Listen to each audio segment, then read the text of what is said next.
Hello and welcome to India Head's special show Masterclass, and I'm Priyanka Chawla. Now, when you hear the word entrepreneur, you likely think of Mark Zuckerberg, Oprah Winfrey or Elon Musk. It's easy to think of entrepreneurship in context of people who have built global empires and are worth billions of dollars, and while they provide admirable model of success, they would be far on an end of entrepreneurship success range. Everyone with an idea won't be the next billionaire, yet entrepreneurial thinking could be the most important skill in the world which is needed in the future. And that is why it is crucial that we define entrepreneurship in the 21st century based on the skills required and not the money we make. Today's topic on Masterclass is Teaching for Entrepreneurship. Let's welcome our panel of guests for today, Dr. Kamlesh Mishra. He's the Vice Chancellor of Rishi Hood University in Sonipat. Mr. Vadrajan Sridharan, he is the Head of Education Technology for NTTF, and Mr. Vijay K. Srivastav, he is the Chairman of Indian Academy of Entrepreneurship. My first question to you, Mr. Vijay, do you think entrepreneurship is a trait which can be learnt at an institute, or somebody is just born with that risk-taking ability? Thanks a lot for inviting me here for Our such pleasure, a beautiful sir. discussion. Entrepreneurship is something which is there with each and every human being on the earth as an intrinsic human trait. This is what has been my experience over a period of time, like since the last 3 decades since when I've been in the industry.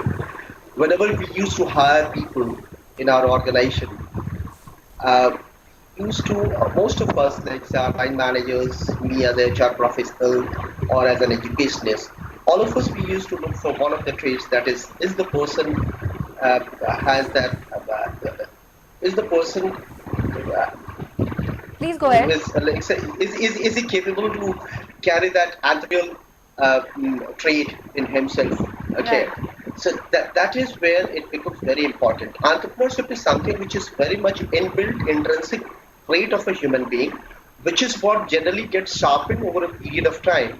Okay, be it through education or through experiential learning, what we call. So therefore, entrepreneurship can be put in two buckets. That is, one is intrinsic trait, and second one is it is it gets translated into a trait when one becomes an entrepreneur. That is Absolutely. how it is. Yeah. Absolutely. Let's go over to Mr. Vadrajan as well.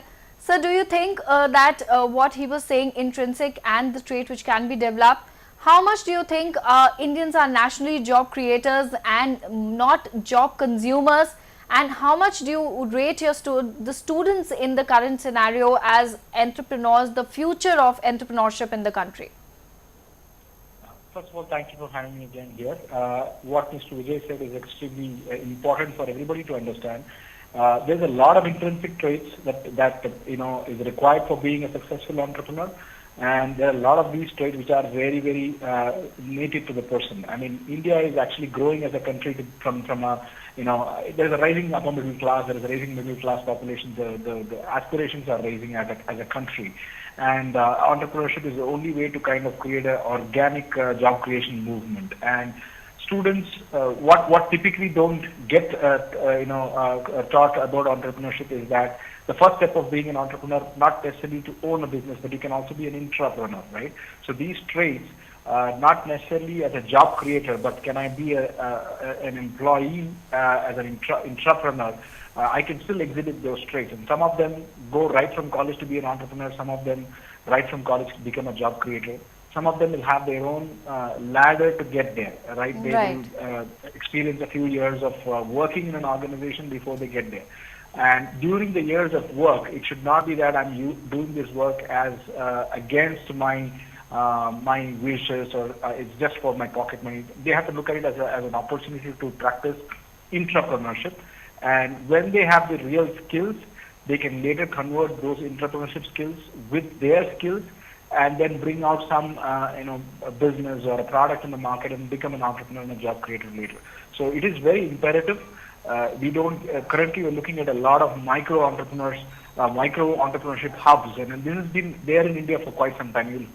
You look at Coimbatore or Ahmedabad, or you look at a lot of these Mumbai, a lot of these cities actually have had a lot of entrepreneurs. We probably did not use the term entrepreneurs so much in vogue back in 50, 40 years back, that we have always had entrepreneurs. It's just that over the last 20 years, people have gone to look for jobs, and you can still be an entrepreneur, an intrapreneur, by being an employee. And as and when you pick up skills, you can actually the student can move to becoming an entrepreneur and actually create more jobs in the market. Absolutely, that's a very interesting point in the journey of becoming an entrepreneur yourself. Dr. Kamlesh, would you like to add what Mr. Vardarajan had to say? My thought on entrepreneurship education is that I think we have always been off track completely. We basically have taken an MBA program and added a couple of courses and said, okay, now we have an entrepreneurship program. I think we're wrong from the very, very beginning.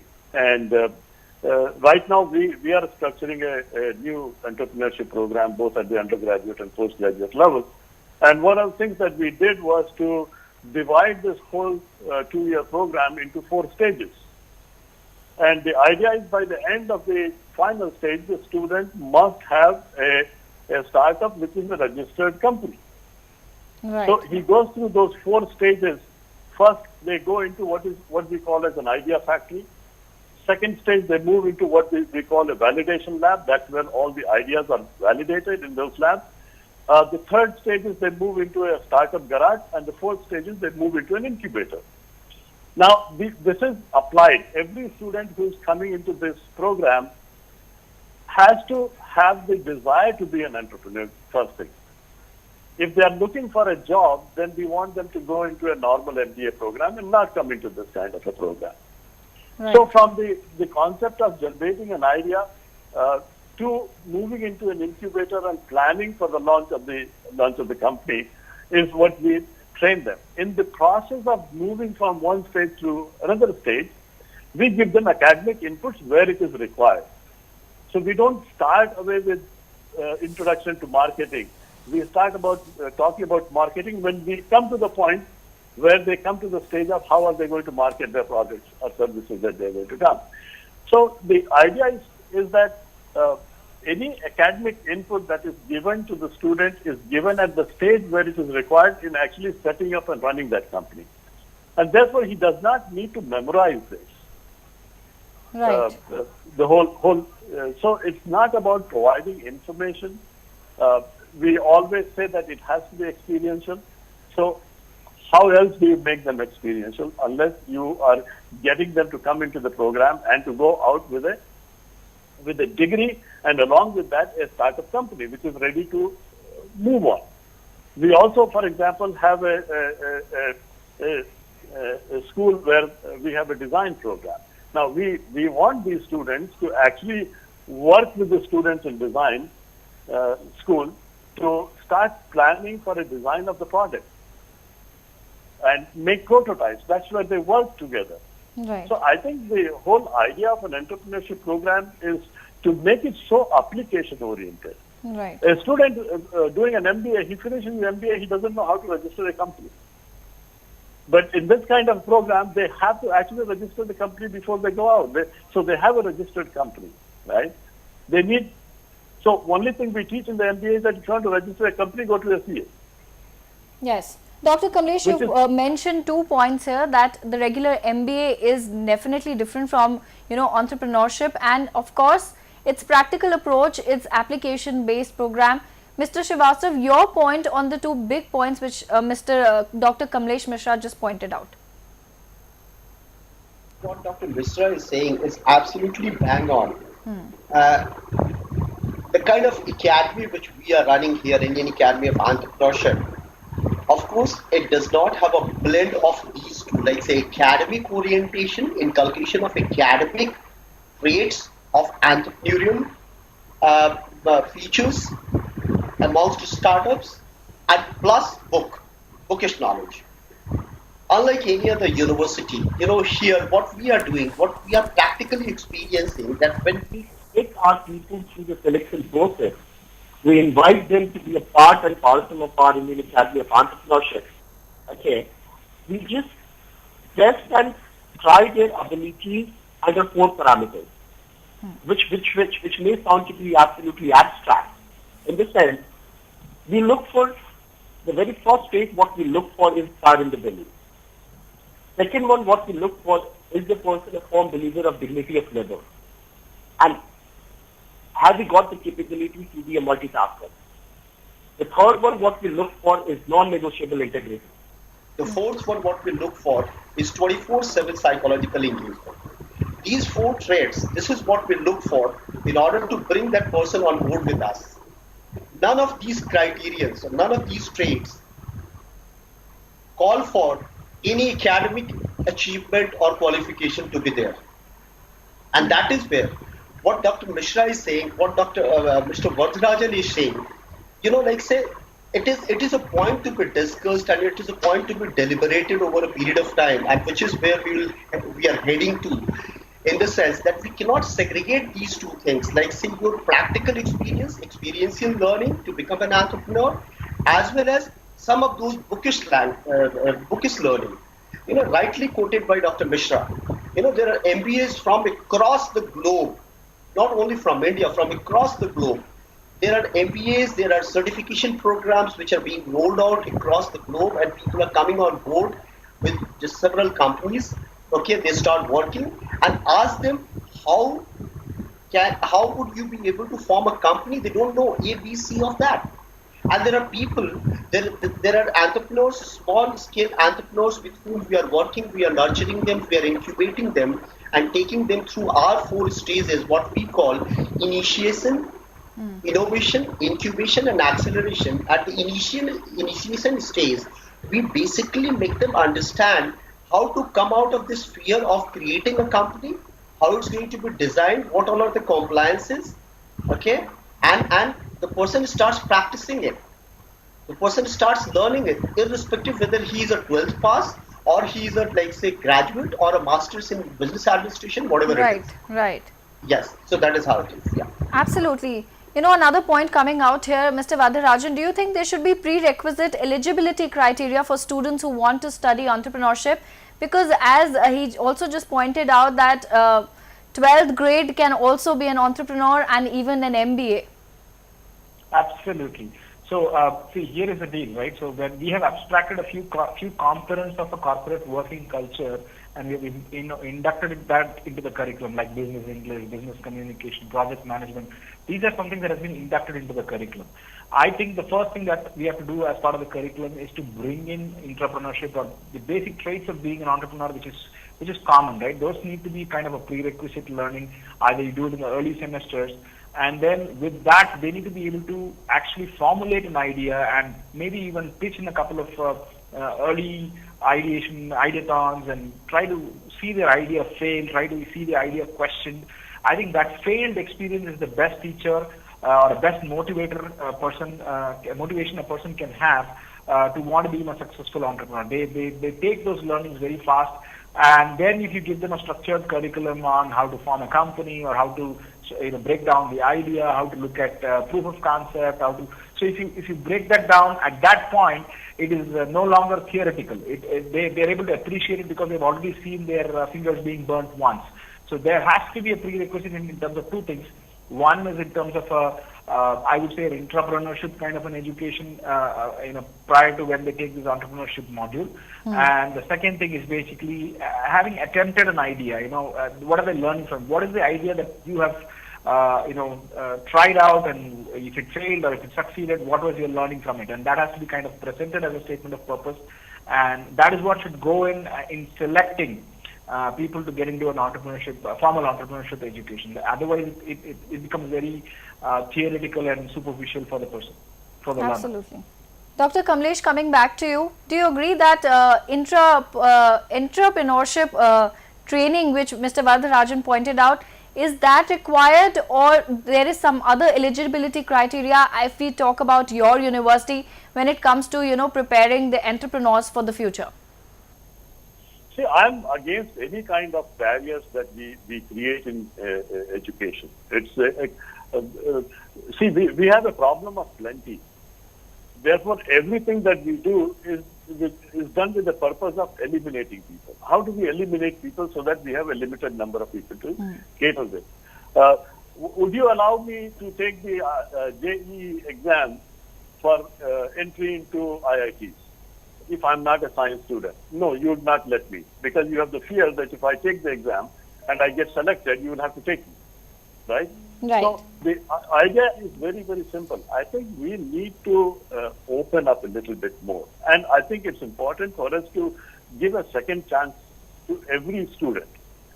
We have a tendency to box students from class 10. You decide whether you want to be an art student or a science student or a commerce student. And once you decide that, your future has been sealed in that box. I think we need to change that. And we need to have we should allow students to change their mind as they develop their faculties of thinking better. Entrepreneurship is a very, very different kind of a program. To me, entrepreneurship is more about developing that ability to see what others cannot see. Right. It's a, there are thousands of ideas floating everywhere. But the idea of entrepreneurship is to, only those ideas are good and serve the community or serve the nation, which can be given a commercial value to it. And it is the entrepreneur who gives a commercial value to ideas. If ideas have no commercial value, there is no meaning to those ideas. They will be lying somewhere in the shelf.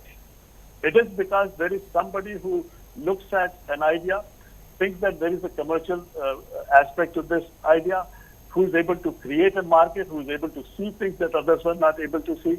So I feel that we should not have restrictions. We should allow students from every sphere. At the end of the day, there are people who have done aerospace engineering and they are great entrepreneurs and they're not making planes. Right? Absolutely, So, absolutely. Absolutely. Sky is the limit when it comes to being an entrepreneur. Mr. Vijay, do you agree to what Mr. Mishra had it to point it out in terms of the criteria, in terms of eligibility for becoming entrepreneur? Yes, yes. I completely agree with what Dr. Mishra is saying. You see, globally, if you see the education pattern and the way people are selected across the universities for different courses, including innovation and entrepreneurship. In fact, I was having a discussion with my youngest son, who is trying to get into this, London School of Economics or XYZ University for his higher studies. And we were just discussing. And he asked me this question, Daddy, why does one need to have a physics degree to become an engineer?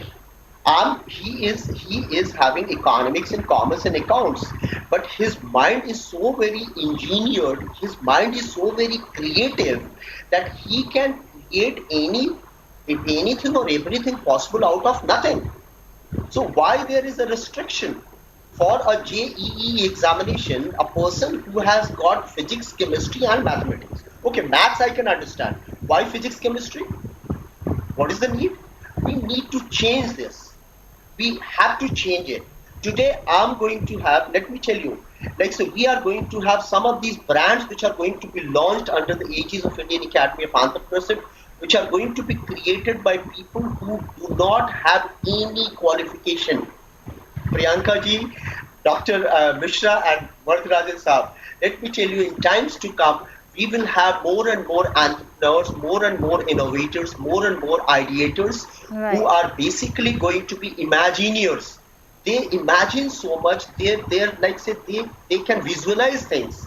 Right. Let me, another example, ma'am, Jack Ma. What is his educational qualification? Where did he go?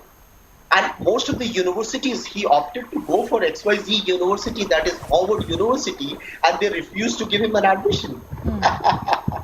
And today, what is Jack Ma? So that is, there must not be any criterion to get an entry in any course, irrespective what is the background of the person. Open school concept. Right. There are children across whom I have come in, they are much more brighter than the children who are going to Stephens College. So that is how it is. So Absolutely. This is one.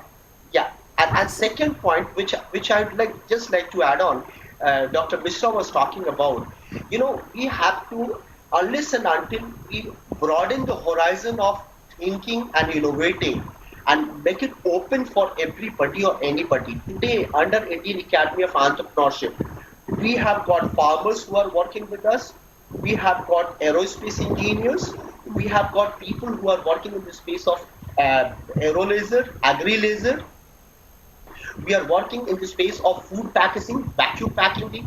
Okay, we are working with the people like say who are basically into only and strictly into supply chain at the ground level. Right. Okay, so therefore there is, as such, there is no requirement of any qualification to become an entrepreneur. But yes, in times to come or even today, if we try creating a blend of these two, like say while you practice, you also get some knowledge, bookish knowledge, which have to be basically case study based, Absolutely, experience absolutely. based. Yeah.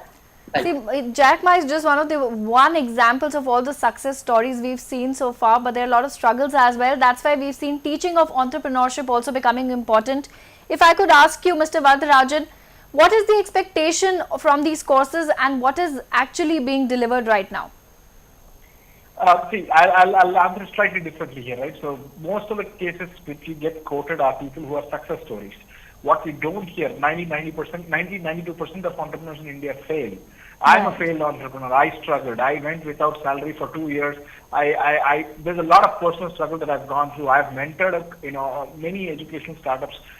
So I see the struggle. There are many struggles that you can't even, quickly put your finger to. For example, I know a couple of entrepreneurs who are not able to get married because nobody is willing to, these are struggles which you don't see, right? It's not spoken about. Right. I think what is really need to be covered is, that's the reason why I say people need to understand what they're getting into. Entrepreneurship is not a hype word, it's not a buzzword, it's not a cool thing.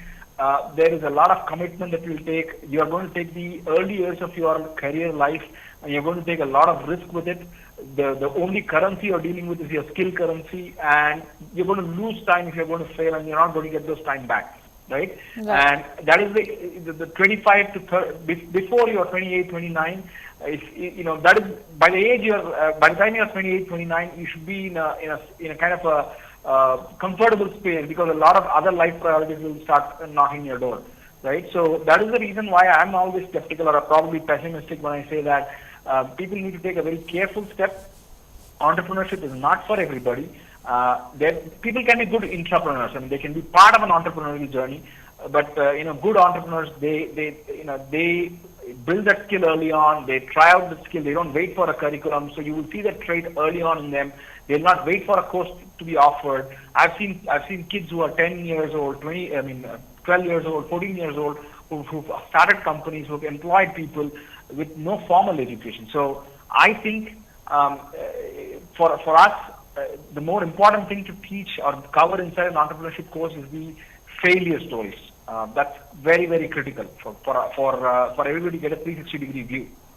That's a very valid point. Dr. Mishra, do you agree that telling failure stories and preparing for those kind of situations is also important when we are trying to teach entrepreneurship in colleges and universities? And what do you have to say about that? See, I've always believed that if we have to grow as a nation, we need to create a good breed of job creators. And that's the case with most of the developed countries, that we have more job creators than job seekers every year. And I think India is on that path right now, where we are beginning to see that kind of a cultural shift that is happening, where the younger generation is looking for becoming entrepreneurship. I basically look at 4 aspects that we all need to focus on in these young minds who want to become entrepreneurs. Is that they need to acquire good knowledge. They have to have the right attitude for being an entrepreneur. They need to have the ability to convert their knowledge into applied skills.